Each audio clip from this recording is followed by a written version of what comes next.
give Crow a go. Let's bring in Shadow Minister for Home Affairs, James Patterson. Interesting response from your leader, Peter Dutton. What do you make of that? Having a bit of a dig at the outgoing Murpharoo to the PM's office and the Nine political correspondent along the way, David Crow. Kieran, I think that was a lighthearted way of wishing Catherine all the best for her new role, resurrecting the Prime Minister's tattered public image. I do think it's interesting. She's a very senior member of the press gallery, but also one very much at the progressive end of the spectrum from the Guardian publication. And I think it's interesting the Prime Minister's obviously much more concerned about his left flank if he's employing someone like that, much more than the middle Australia that he talks about. Not sure there are a lot of middle Australian readers of the Guardian, no disrespect to them and the work they do.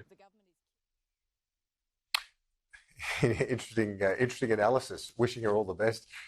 Thank you for responding to that story. And as I say, it's an unusual contribution from the opposition leader when it comes to this appointment. But I do have some more substantive issues I do need to talk to you about. One of them is this decision by Australia to pause the funding for what's known as UNRWA. That's the UN agency providing humanitarian relief for Palestinians.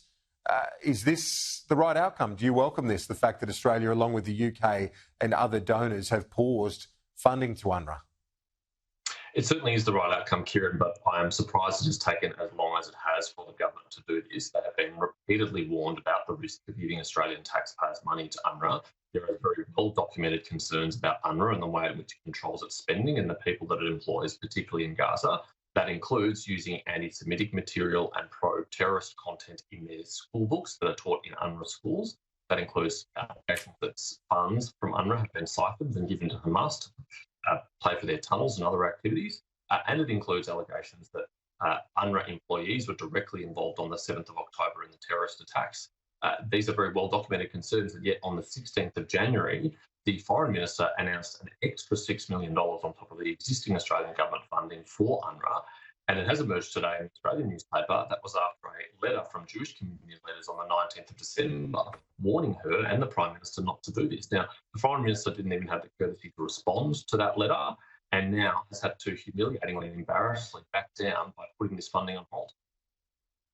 The Foreign Minister did meet with the head of UNRWA during her visit to the Middle East earlier this month, raised her concerns about the need for transparency and reform in the organisation, and then subsequently paused the funding.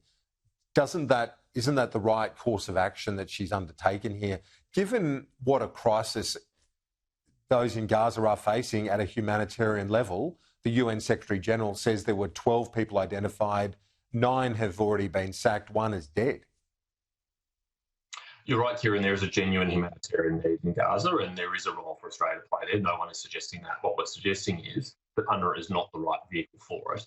And if the Foreign Minister knew enough when she met with the head of UNRWA in the region, when she visited, to have concerns about how Australian government money would be handled, that she needed to raise that with him, well, then the question is, should we be giving money to UNRWA at all? Let's remember that the potential alleged beneficiary of this Australian government funding is Hamas, an organisation which is listed in its entirety as a terrorist organisation. If an Australian citizen raised money or gave money that ultimately went to Hamas, they would be committing a very serious crime under the Commonwealth Criminal Code and could be prosecuted for it. So if the Australian government is inadvertently or carelessly participating in the same benefit to Hamas, then I think that's deeply concerning, and it was foreseeable. There's been warnings about this for years. The Foreign Minister should have been able to anticipate that and act accordingly by not giving this extra funds in this high-risk way. Were you, on another matter, we saw those neo-Nazis on the train in Sydney and the law enforcement agencies, to their credit, moving quickly to respond to those individuals. But are you surprised that we're seeing that sort of number involved, these sorts of disgraceful individuals happy to parade their appalling views publicly?